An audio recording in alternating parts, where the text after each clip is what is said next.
If you're eating enough fiber and you're still constipated, you're not imagining it. For some people, more fiber doesn't solve the problem. It quietly makes it worse. That's the fiber trap. Fiber can be helpful, but only when the rest of the system supports it. Think of fiber like a sponge. If there isn't enough water, it swells and thickens what's already there.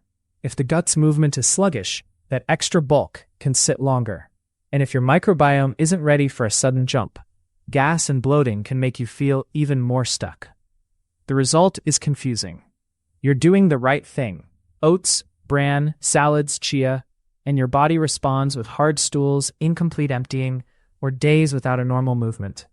In this video, you'll get a simple mental model for why fiber backfires, and a step-by-step way to troubleshoot without guessing or swinging to extremes.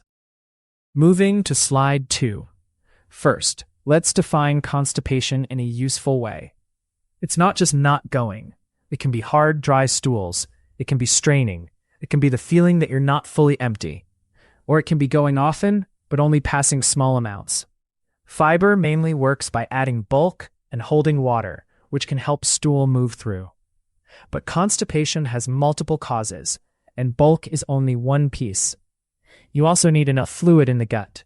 You need coordinated muscle contractions, called motility, to push things forward. You need the pelvic floor to relax at the right time. And you need a stool texture that's not too dry and not too sticky. When any of those are off, adding fiber can be like adding more cars to a traffic jam. The jam isn't solved by more volume.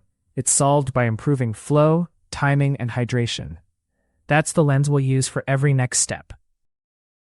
Moving to slide 3. Here's the most common reason fiber fails: not enough water.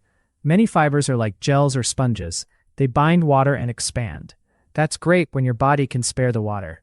But if you're even mildly dehydrated, the fiber can pull water into the stool and still leave it too dry to pass easily. You end up with bulky, firm stool that moves slowly and feels stuck. This is why some people notice constipation after adding bran cereal, fiber gummies, or lots of raw vegetables without changing fluids. Another twist is salt and electrolytes. Water doesn't just go to the gut because you drink it.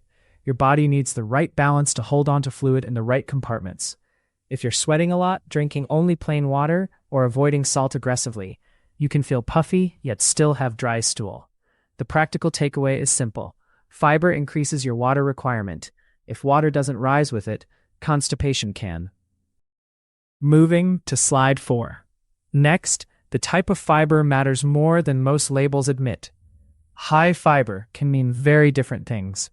Insoluble fiber, found in wheat bran and some vegetable skins, adds rough bulk and can speed transit for some people. But for others, especially with sensitive guts, it can feel scratchy and increase urgency, gas, or blockage. Soluble fiber, like psyllium, oats, and some fruits, forms a gel and can soften stool when hydration is adequate.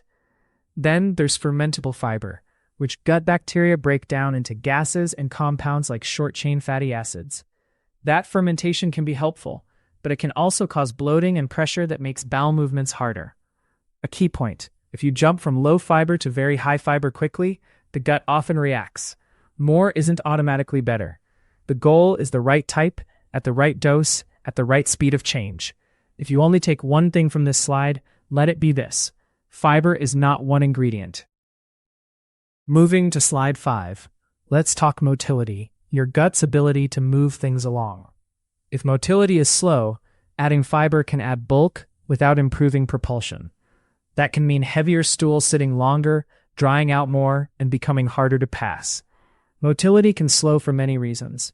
Stress can shift your nervous system into a hold pattern. Irregular eating can reduce the natural waves of movement that happen after meals. Very low calorie intake can also slow things down because the gut responds to volume and routine. And some people simply have a slower baseline transit time. Fiber doesn't fix that by itself. What helps is supporting the signals that drive movement: consistent meals, gentle activity, and enough dietary fat for some people to keep stool lubricated. Also, don't ignore the morning window. Many bodies are primed to go after waking and after the first meal. If you constantly rush that window, you can train the system to delay. The point is simple. Moving to slide 6. Another overlooked issue is the pelvic floor.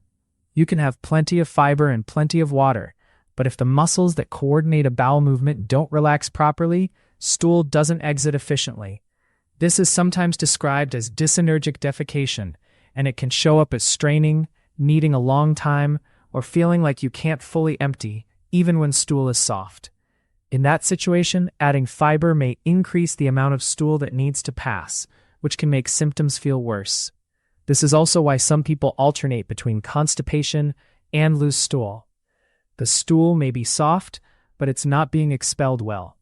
Clues include needing unusual positions, feeling blocked at the end, or relying on frequent retries. The helpful mindset is, constipation isn't always a stool problem. Sometimes it's a coordination problem. If this sounds like you, it's worth discussing evaluation options with a qualified clinician, because targeted pelvic floor therapy is often discussed in the medical literature for this pattern. Moving to slide 7. Now let's hit the bloating piece, because it's closely tied to constipation. Many high-fiber foods are also high in fermentable carbohydrates, often grouped as FODMAPs. When these reach the large intestine, bacteria ferment them. That produces gas. Gas stretches the gut, and stretching can change motility and sensitivity. For some people, that pressure makes it harder to coordinate a bowel movement, even if stool volume is higher. This is why eat more beans and lentils works beautifully for one person and backfires for another. It's not willpower. It's fermentation speed, microbial balance, and gut sensitivity. Also, fiber supplements can ferment too, depending on the type. If you notice that your constipation comes with loud gurgling, distension, and discomfort after fiber-rich meals, consider that fermentation may be the bottleneck, not a lack of bulk. A calmer approach is to pick fibers that are better tolerated for you. Increase slowly and use cooking methods that reduce harshness, like well-cooked vegetables instead of raw piles. Moving to slide 8. Fiber can also trap you when you rely on ultra-processed fiber additions. Think fiber bars, fiber brownies, and gummies. The label looks great, but the gut experience can be rough. These products often combine isolated fibers with sugar alcohols, emulsifiers, or thickeners that can pull water into the intestine for some people, while causing gas and cramping for others. The result can be a weird cycle: bloating, incomplete emptying, then more fiber products to fix it. Another issue is that isolated fibers can behave differently than fiber inside whole foods. Whole foods come with water, minerals, and a structure that changes how fast things ferment. With processed additions, you can get a big hit of fermentable material without the buffering effect of a meal. If constipation is showing up while you're hitting your fiber goal, mostly through packaged foods, that's a strong clue. A more reliable baseline is to get most fiber from minimally processed sources, then use supplements only as a targeted tool, not a foundation. Moving to slide 9. Let's build a simple troubleshooting order that actually makes sense. Step 1 is to stop chasing the highest fiber number.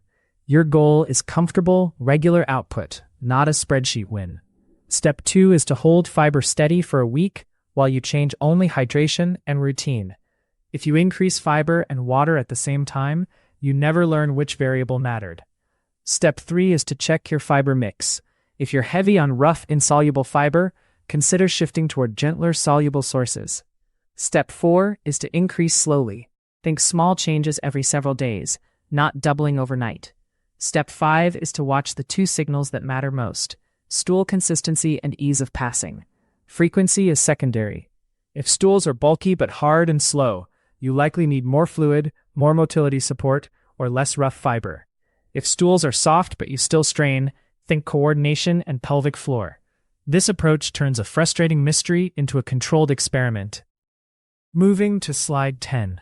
So what are safer fiber moves when you're prone to constipation? Many people tolerate soluble, gel-forming fibers better, especially when introduced gradually. Psyllium is a classic example in research discussions because it can soften stool by holding water, and it can also add structure. But dose matters. Too much too fast can still backfire. Food-wise, think oats, kiwi fruit, chia that's fully soaked, and well-cooked vegetables rather than huge raw salads. Also consider spacing. A massive fiber load in one meal can ferment hard and create pressure. Spreading fiber across meals is often easier. Another overlooked lever is fat. Some people do better when meals include enough olive oil, avocado, eggs, or dairy, because stool texture can become less dry and more passable. None of this is about good or bad foods. It's about matching texture, water, and timing to your gut's current capacity. Your goal is smooth, easy passing, not maximum roughage. Moving to slide 11. Let's address the low-fiber fixed-me stories, because they confuse a lot of people. A lower fiber phase can reduce gas and bulk, which may temporarily reduce discomfort, especially if fermentation was the main issue. But that doesn't automatically mean fiber was the enemy. It can mean the type, dose, or timing was wrong for your gut at that moment. It can also mean your baseline hydration or motility was too low to handle the extra bulk. There's also a difference between short-term symptom relief and long-term diet quality.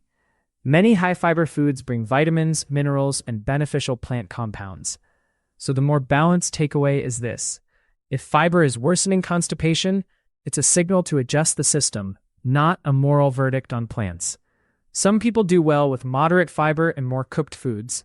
Some do well with targeted soluble fiber. And some need clinical evaluation because the main driver is coordination, hormones, or another medical factor.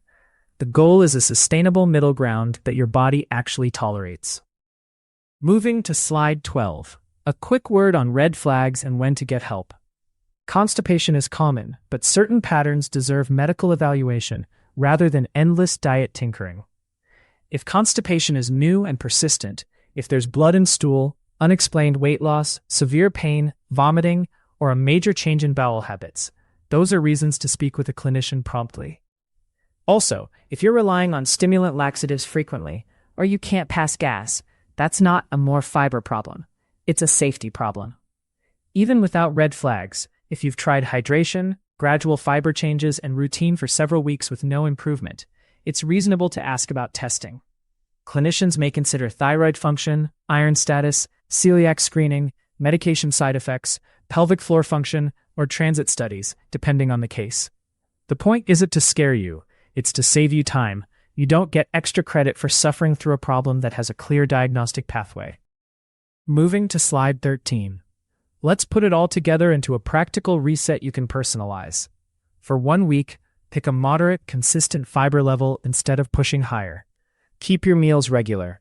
Add fluid intentionally, and consider whether electrolytes are appropriate for your lifestyle, especially if you sweat a lot.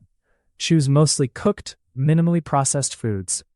If you use a fiber supplement, keep the dose small and steady, and pair it with adequate water.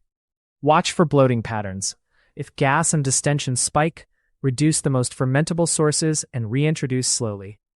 If stools are soft but you still struggle to empty, don't keep adding bulk. Consider pelvic floor coordination as a main hypothesis. And if stools are hard and dry, think hydration, fat, and motility support before you think more bran. This is the core message. Constipation with fiber is usually a mismatch. Bulk, water, fermentation, and movement aren't aligned. When you align them, fiber often becomes helpful again instead of harmful. Moving to slide 14. Here's the bottom line. If fiber hasn't fixed your constipation, it doesn't mean you failed. It means the lever you're pulling isn't the one your body needs most. Start by checking hydration and electrolytes. Then look at fiber type, not just grams. Pay attention to fermentation and bloating because pressure can slow everything down. And remember motility and coordination, especially if you strain even with soft stool. If you want one simple rule, use this. Increase comfort first, then increase fiber. If this helped you make sense of what's been happening, subscribe for more clear, evidence-informed nutrition breakdowns without extremes. And I'm curious, what's been more true for you? A, fiber makes things worse? Or B, fiber helps but only with more water? Share A or B in the comments. This information is not a substitute for medical advice. Burn fat efficiently. Think clearly. Live steadily.